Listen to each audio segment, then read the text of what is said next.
What's up everybody, Steven Z Killer here, and I'm bringing you a brand new reaction video. But before that, about 80% of you guys watching are not subscribed. That means two things, either you're new or you're returning, and hopefully this is the video that gets you that subscribe button.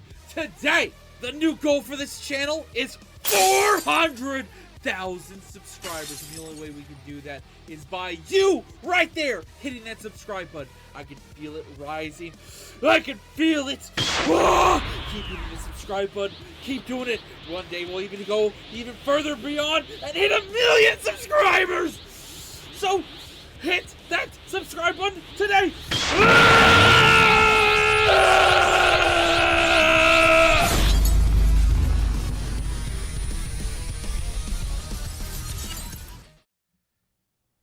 What's up everybody, Steven Z Killer here, bringing another reaction to some more Five Nights at Freddy's goodness, and we're checking out a game theory. So, this just dropped a few hours ago. A lot of people have already been sending me messages saying, hey, Steven, you gotta check out this new FNAF theory, and you know what? It's that time to check it out. This weekend has been crazy busy for me. If you guys haven't been aware, go check out the last couple days. Lots of content coming your guys' way and much, much more, especially with it being the month of October. It's spooky month! Let's go! Comment down below what you guys are hype about this month of October. There's a lot of things to be looking forward to. Silent Hill 2's remake is literally dropping later tonight for me. I might be streaming part of that. And also Sparking Zero is just around the corner. We have the Sonic the Hedgehog Sonic X Shadow Generations game. And a bunch of other things. And not to mention all the fun, spooky shit I have planned for us to do during this month of October. So don't miss out. And let's check out this video that is literally titled, Was FNAF Final Mystery Really That Simple? So, I don't know what they're talking about yet, but we do have the crying child here. I'm going to drop a like on the original video. The link for this video will be down below. Show your support, and let's get into this. Oh, and one last thing.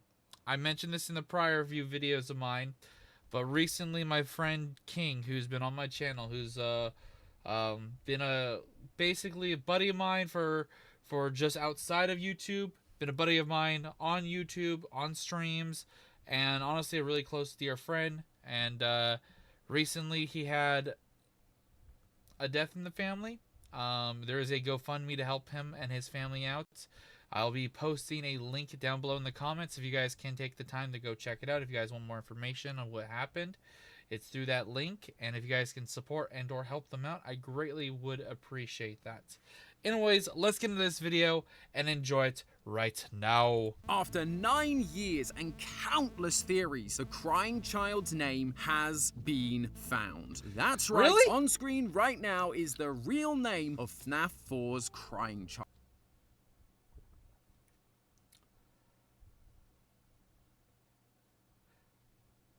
That's a lot of fucking names! And by the end of this episode, you're gonna know exactly which one it is. Hello, Internet! Welcome to Game We're all probably still just gonna call him the crying child. Theory, the show that's just desperately trying to keep up with the FNAF content train. It feels like there's been a lot, right? We had all that stuff from the 10th anniversary, we've had our first full entry into the Choose Your Own Adventure style book series, there's even a FNAF level in the new Funko Fusion game. I swear, if there is lore in this thing, I am going to scream. But while I was busy... There is probably lore. Everything touched with FNAF is going to have some bit of lore. It's just part of the job, buddy. Just trying to keep on top of all of that, someone else decided that it would be fun to add one final slice to my already oversized mountain of lore pizza. Fellow theorist and friend of the channel, Hyperdroid. Now, normally another theorist posting a theory of their own doesn't particularly slow me down. I'd normally finish writing what I'm doing and then I'd go back and watch that later. But this one was different because he claimed he'd done the impossible. He claimed that after years of speculation, he'd finally found the name of the crying child. That is a massive claim, especially when so many others had tried and failed in the past. But it wasn't all talk. He backed it up with some pretty solid evidence that the fanbase seemed to love. We were inundated with messages on our subreddit, Twitter, YouTube comments, all asking us one thing: is he right? And I get it. Hyperdroid is a fantastic theorist, but this particular puzzle has eluded us for so long, to the point where most of us just thought it would never be solved. If he is right and we're all gonna start calling the crying child something other than the crying child, we wanna make sure it stands up to scrutiny. Don't wanna be caught backing the wrong animatronic horse. So let's go through the evidence he's presented, the methods he's used, and see whether this new name holds water. Ladies and gentlemen, it's can't use Morty anymore, can we? And doesn't look like Matt's gonna be interrupting me this time. Gotta come up with something new. Oh, I know! Leave your theories in the comments below. I'll pick my favorite in the next episode of Trash. Yeah, that's about right. I guess that's what happens when I let Yossi pick the acronym. Let's give a trash Wow. take then, shall we? To understand how Hyperdroid came to find this new name, we first need to recap where the mystery started: the Survival Logbook. After the release of FNAF 6, we got this book that seemed to just be a kid's puzzle book, but it turned out to be one of the biggest lore clues in the entire series. And I really do mean that. Inside, we have 3... Isn't this the one where they showed, like, there's a crossword puzzle of names or something? Is that where they're going with? Characters talking to us. Mike Afton writing in red pen, a ghostly spirit writing in faded text, and a final spirit altering the physical text of the book. Across several pages, the faded text wrote the words "my name," and on one page, my name was written on a gravestone. This reflected the 5th gravestone with no name that we found at the end of FNAF 6. Thanks to Reddit user DPowerful1, we realized that you could take the altered numbers on the pages where the words "my name" were found and use those as coordinates for the word search, giving us the name Cassidy, the 5th missing child. This in and of itself was a yeah, that's the word search thingy I was thinking about. They've showed that before. huge dub for the FNAF community, but it was kind of bittersweet because there was another puzzle in this book that remained unsolved: the Foxy Grid. This grid had faded letters in the first few boxes, showing us that we needed to fill in the rest, and likely meaning we needed more coordinates to figure out a new name. The name of the spirit writing in altered text in the book. Based on Cassidy's questions about the purple plastic telephone, psychic friend Fredbear, as well as a birthday party that was for you, all things seem to be pointing to this final spirit being FNAF 4's crying child. The Foxy Grid was going to finally help us figure out the name of this character. The problem was, nobody could solve it. Matt was literally ripping his hair out for years over this thing. Some people tried to find the name in other places and then reverse engineer a solution. In Help Wanted, the FNAF 4 bedroom was called Norman Bedroom, so maybe Norman? Some people thought Garrett because that's Mike's brother in the recent movie. Some even thought it might be Gregory because he's designed in a similar way to the crying child. But none of them were able to link it back to the Foxy Grid, and so it just felt inconclusive. A few Reddit users found the phrase "is Springtrap" using 6 Cassidy coordinates and 6 my name page numbers. This seemed to pair nicely with my name because it matched the FNAF 3 teaser. My name is Springtrap, and implied therefore that the ghostly text was actually Afton speaking to the crying child, whose name would therefore be Cassidy. But sadly, this solution ignores the 7th coordinate needed to make up the name Cassidy in the first place. And so by cherry picking 6 of the coordinates, it kind of causes the whole thing to fall apart. Finally, the most simple and well-known of the theories was offered by Reddit user Wolfie1740 Kingdom. They matched the questions that Cassidy was asking to the answers given by the crying child in altered text. The party was for you. It was for me. What do you see? I can't see. Does he still talk to you? I can hear sounds. This gave them the letters E, V, and A, but they weren't really able to figure out the final letter. Another Reddit user, Godzilla813105, did manage to find a solution. They added up the tally marks to give them the final coordinates 39, leading to the letter N and the name Evan. A lot of people really liked this name and thought it was an interesting theory, but because you had to break the method on that final letter, it was just too tough a moondrop to swallow. Enter Hyperdroid. He too liked the initial method posed by Wolfie, but he agreed that the final letter would need to follow the same method, especially as Crying Child does offer a 4th answer: I'm scared. So he took the same 3 answers to get the letters E, V, and A, but rather than skipping the 4th answer, he tried to match it to another one of the questions. On page 41, Cassidy asks, "Do you have dreams?" Initially, that doesn't seem to make a lot of sense given the response, response. But underneath that question, Mike has drawn a picture of Nightmare. The Nightmare animatronics came from William's experiments on his kids, and it's been theorized that this is what was used to make the crying child scared of the animatronics in FNAF 4. That means the crying child would not only know what this is, but would also be afraid of it, leading to him giving the seemingly non-direct answer, I'm scared. Taking the page number for that question, you can plug it into the Foxy grid and get the letter D, spelling Evad. Then, noticing all the references the book had to reflecting, along with the random mirror next to the word search that's never been used for anything, Hyperdroid reflected the answer, giving them the crying child's name. D-A-V-E. Dave. Dave? His name's Dave? Okay. Everybody lost their frontal lobes over this. But Hyperdroid wasn't done. Not only did he offer the initial solution, he also went classic game theory on all of us and used some This is a lot of bullshit people have to go through just to figure out a fucking name.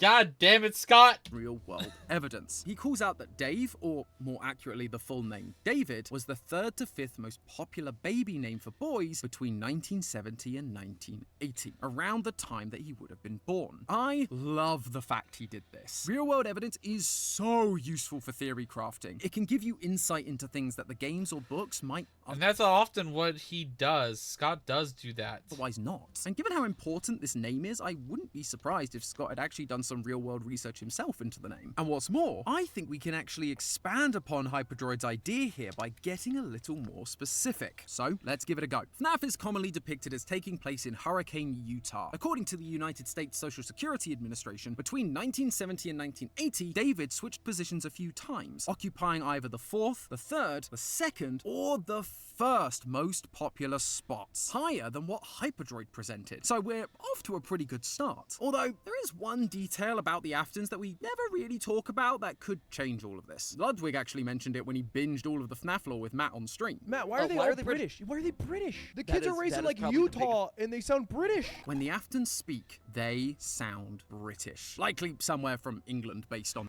Really? Please give us like their voices, because I'd have to hear to.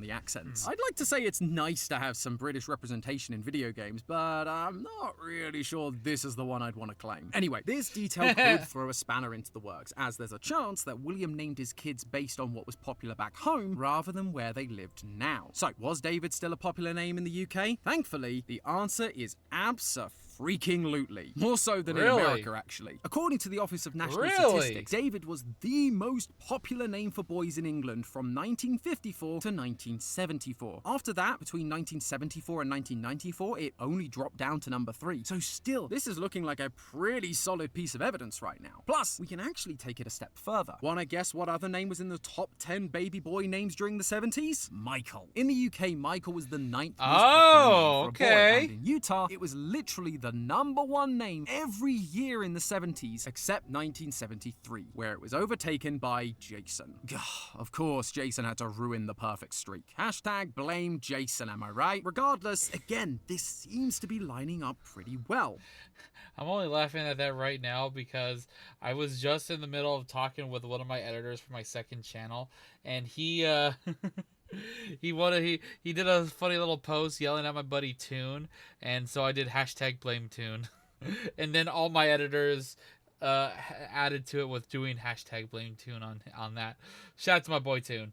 But what about the final Afton child, Elizabeth? Well, she is also on these lists, although she's nowhere near as popular. In the UK for that time, she was sitting between 20th and 25th most popular name. And in Utah, it's similar, anywhere between 19th to 24th. That's not really as high as I'd like for it to feel like a solid connection. It isn't super bad. It would be way worse if the names were like 50th or 100th most popular, you know? But if this is being used as evidence for how Scott picked his names, then Elizabeth would likely need to follow that same pattern. And in reality, she'd have then ended up being called something like Sarah or Jennifer, both #1 names for the time period in the UK and Utah respectively. Therefore, while David was a really popular name between the 1970s and 80s, it kind of feels like a weaker connection. Maybe Scott just thought Elizabeth sounded more British because that was the Queen at the time. Who knows? No need to worry though, because that wasn't the only real-world evidence Hyperdroid used. He also mentioned the meaning of the name David. While it was a popular name in both the UK and the US, it's actually of Hebrew origin, meaning beloved. beloved. Fun fact, Thomas also comes from a Hebrew word that means twin. I'm not a twin, at least as far as I know. Maybe you could let me know down in the comments if you think you found my long-lost twin. For this theory, though, Hyperdroid claims that the meaning does make sense. He connects the meaning of beloved to the crying child's brother Mike, and how his whole character arc is caused by killing his brother, showing us that his brother Dave was beloved by him.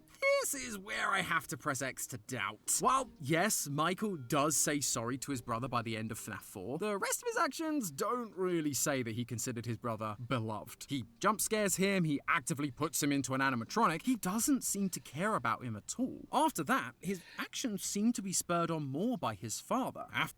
I think it's more towards the fact that his dad had favoritism towards the younger of the siblings, and definitely Michael probably had some resentment, but at the same time, there is a lot of things that happen with older brothers messing with, picking on, and/or of scaring younger siblings, no matter what, in some aspect. But there's probably was a deeper, slight resentment towards his younger brother, thanks to William showing favoritism. Afton sent Once again, William Afton is at fault. him down into Sister Location, where he then learnt about Elizabeth and the monster his father was, and so went on a quest to destroy him. Some of that may have come from the guilt of killing his brother, but I'm just not convinced enough to say that Michael considered his brother beloved. Now, that doesn't mean that I think the meaning David being beloved is invalid evidence at all. He may not have been beloved by Michael, but he was beloved by someone else. William. William didn't want his little boy gone. He didn't want him to die. He needed to save him. I will put you back together. We've also believed for a long while that he killed Charlie in a drunken or emotional rage after the death of his own son. That wouldn't happen if he didn't care about his kid, if his son wasn't beloved. And by associating that meaning with Afton, other pieces fall into place for the other Afton kids as well. Michael once again comes from the Hebrew language, and it means who is like God. Typically, this is meant as a rhetorical question because there is no one like God, but it could also be interpreted as a statement. Michael, who is like God. William is a man who has figured out power over life and death in this world. He sees himself as a god. And Mike tells us himself that the Funtime animatronics confuse him for his father. They didn't recognize me at first, but then they thought I was you. He is like his father. He is who is like God. The same thing goes for the name Elizabeth. It's derived from the Hebrew name Elisheva and means my God is a promise. One of the only lines we get from Elizabeth before she becomes baby is her begging William to let her play with baby. Oh, Daddy, let me go to her. Didn't you make her just for me? Baby was made by Afton. Okay, I can kind of hear it now. I never caught on the accent, honestly. For Elizabeth. She's annoyed because she is now being denied the thing made specifically for her. The thing that was promised to her by her father, by the God of this world. After that, she disobeyed and got scooped. And so Afton made her another promise. The same one he made the crying child. He sent Michael down into the bunker to put her back together. 3 Afton kids, 3 Hebrew names, 3 meanings that all point back towards dear old dad. It's like poetry. It's like poetry, sort of, they rhyme. Interestingly, William isn't of Hebrew origin, it's actually Germanic, but it also has an interesting meaning. Resolute protector or strong-willed warrior. He tried to protect Elizabeth. He was resolute in fixing and protecting the crying child after he died. And if you don't call surviving a spring-locking strong-willed, I don't know what else you'd call it. So, Yeah, coming back to life because of pure other things and a mix of agony and willpower, I guess, yeah? From a thematic standpoint, the name Dave does seem to work. Its meaning fits what we know of the character, and it ties into the same themes as the rest of the Afton family. It's at this point, though, I should probably address the Orville in the room. Real-world research is great, and strong connecting themes are fantastic pieces of supplementary evidence. But it doesn't 100% confirm things unless it comes from unless it comes from Scott Coffin. there's still skepticalness about it until it's confirmed by Scott himself. That's the point. They're supplementary. If the core evidence isn't there to back it up in the first place, then it don't mean squat. It all comes down to the actual method that Hyperdroid used to solve this puzzle. And I'll be honest, when I first saw it, I was a little unsure. Using the faded text of "the party was for you" and "what do you see" make complete sense for the answers "it was for me" and "I can't see." "I can hear sounds" technically works with "does he still talk to you?" though it's not the cleanest, but "I'm scared" being a response to "do you have dreams" does feel like a bit of a stretch. The line only works because of the nightmare drawing on the same page, even though none of the other questions need context clues from the page. This feeling was also exacerbated when Hyperdroid pointed back to a Reddit post by the user Ecstatic Marzipan 7 from the GT subreddit. They came up with a solution 3 years ago, so way to represent the GT community. But when I took a look at the original post, they were receiving similar pushback. People were commenting the same things that I'm saying now. However, we theorists are nothing if not thorough. We always dot our I's and cross our T's. Rather than just say, "this answer feels wrong," and throwing the whole thing out, I wanted to go back through the logbook and do a bit of my own reverse engineering. I marked down every page number where Cassidy wrote something in the logbook. I then used those page numbers in the Foxy grid to find all the possible letters we could get to see if any of them gave us usable answers that we could then go back and pair with "I'm scared." 2 of them got ruled out immediately. "What do you remember?" and "do you miss them?" because they're on pages 20 and 70. You can't go 0 down on a grid, so they're out. On page 56 we get "what's your favorite ride the carousel?" but that spells "vave," so that's out too. 3 of Cassidy's questions do give us letters that technically work. "Do you remember your name?" is on page 31. "Do any of these toys look familiar to you?" is on page 42. And "did one of these belong to you?" is on page 43. 31 gives us a C, 42 gives us a W, and 43 gives us a P. Using these letters you can spell cave, wave, and pave. All real words, but not exactly names, especially considering the very normal Mike and Elizabeth. Although, page 43 isn't actually labeled as... Only one of those that could possibly maybe be a name is honestly Cave, but that's not a very... It's still not a word people would use for name. 43. It's one of the altered page numbers, and it shows 15. So I tried that too, and it gave me Yave, another dud. The only time I got close to another answer was by using page 23, which ironically gives you an N spelling Evan. Was Wolfie actually right all those years ago? Yeah, no. If you thought "do you have dreams" made no sense with "I'm scared," I feel like "was your favorite childhood toy a plastic telephone" is an even worse answer. It would then mean we haven't reversed anything either, and so the mirror in the middle of the book would also remain unused, which isn't really ideal. The last page to try was 83, where Cassidy asks, "is this song familiar to you?" This gives you a T in the Foxy grid, and I tried using this as both an alternative for "I'm scared" as well as "I can hear sounds," just to be sure, but no combination of those letters made a name either, which means by process of elimination, "do you have dreams?" does kinda have to be the answer. If it's not, we'd also have to throw out the letters E, V, and A too, because we need to find an entirely new method to solve this grid. And at this point, I kinda feel like if there was another method, someone surely would have found it by now. I'm sure that some people still aren't going to be happy with this solution. For all the other questions, Crying Child was just responding to the words Cassidy said. But for this final one, you have to use Mike's drawing to get the full interpretation. As I've already said, that kinda breaks the method. Not as much as finding the N for Evan using the tally marks did, but enough that it doesn't feel satisfying. Except when you stop and look back, Scott actually did the same thing with the Cassidy puzzle. Think about it. At the start, we were using altered page numbers from pages with "my name" written on them. But as the puzzle went on, that changed. Suddenly, we stopped using altered page numbers and began using other altered numbers from the page, like 7 and 2 or 10 and 11. On some pages, we're not even using altered numbers. One of them, we use numbers written by Mike, a completely different character. And on another, you have to follow Mike's clue to a different page and then use the numbers that are just in the book. They're not altered, they're not written down, they're just there. We were still following the "my name" part of the puzzle, but the actual number used for the coordinates was different. That rule was being broken. And yet, no one really batted an eyelid when that was pitched out. Why? Because we got an answer that made sense. Yes, the method was a little messy, but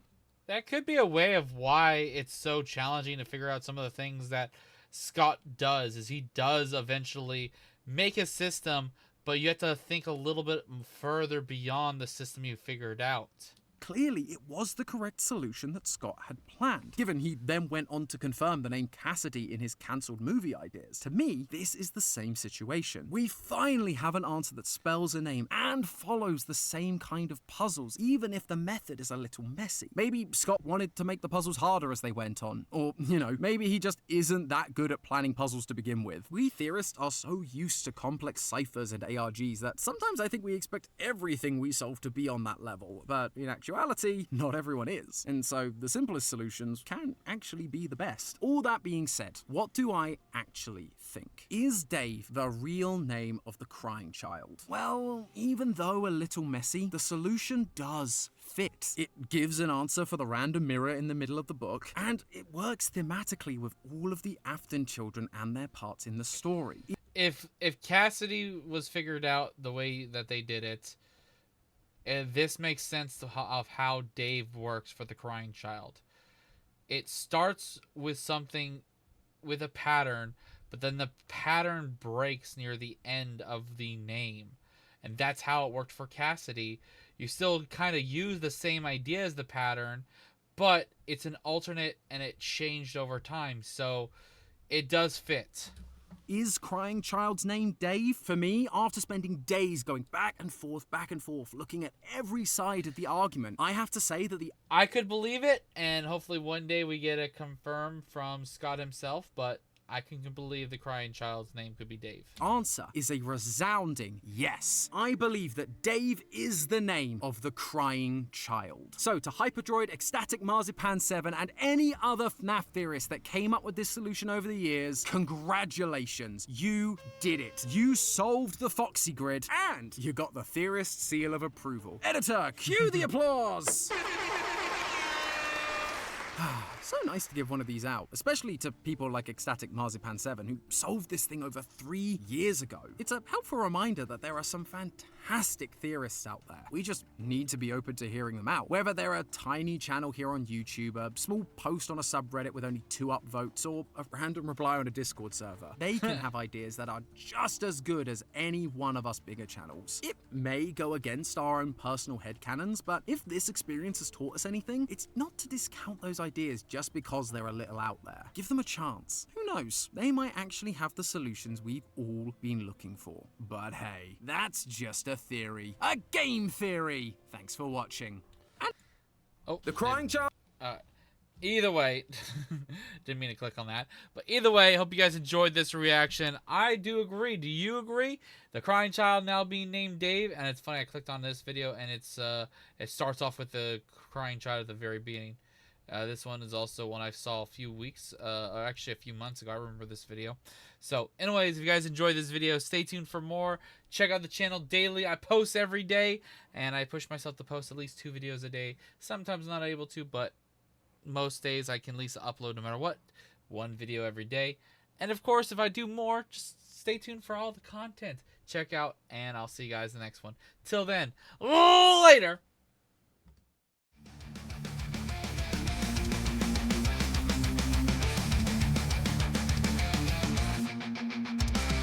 In the pixelated world where the gamers unite, there's a name that shines bright, bringing joy to the night.